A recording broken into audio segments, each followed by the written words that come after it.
সাংবাদিক তাসনিয়ান যারা পদত্যাগ করেছে এনসিপি দলের থেকে।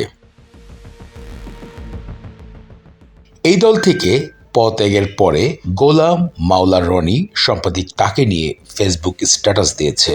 সেই স্ট্যাটাসে তিনি লিখেছেন, এনসিপি থেকে তাসনিম যারা পদত্যাগ করতেই পারেন, কিন্তু এনসিপি নেত্রী হিসাবে নির্বাচন করার জন্য তিনি যে 50 লক্ষ টাকা আম জনতার নিকট থেকে সংগ্রহ করেছেন সেটার কি হবে?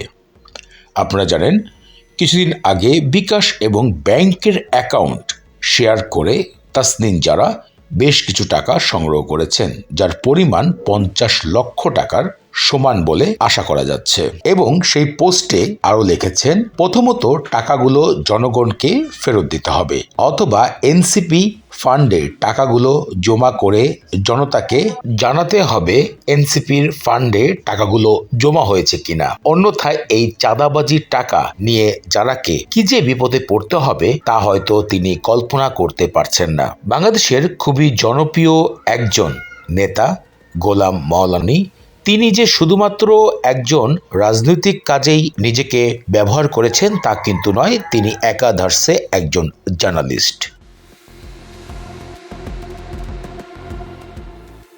সাম্প্রতিক তিনি ডক্টর জারাকে নিয়ে মন্তব্য করেছেন, কারণ আপনারা সকলেই জানেন তিনি এনসিপির নাম দিয়ে সাধারণ জনগণের কাছ থেকে সাহায্য চেয়েছেন আগামী নির্বাচনের প্রস্তুতির জন্য।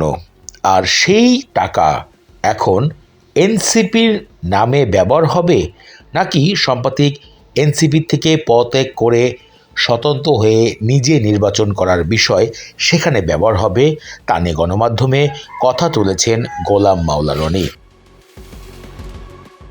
দর্শক, আপনাদের কাছে এই বিষয়টি কি মনে হচ্ছে? গোলাম মাওলা রনি বিষয়টি যে সকলের সামনে ফেসবুক পোস্টে কথা বলেছেন, তা কি আসলেই যুক্তি রয়েছে নাকি এর কোনো ভুল রয়েছে? আপনারা ভিডিওতে কমেন্ট করে জানাবেন।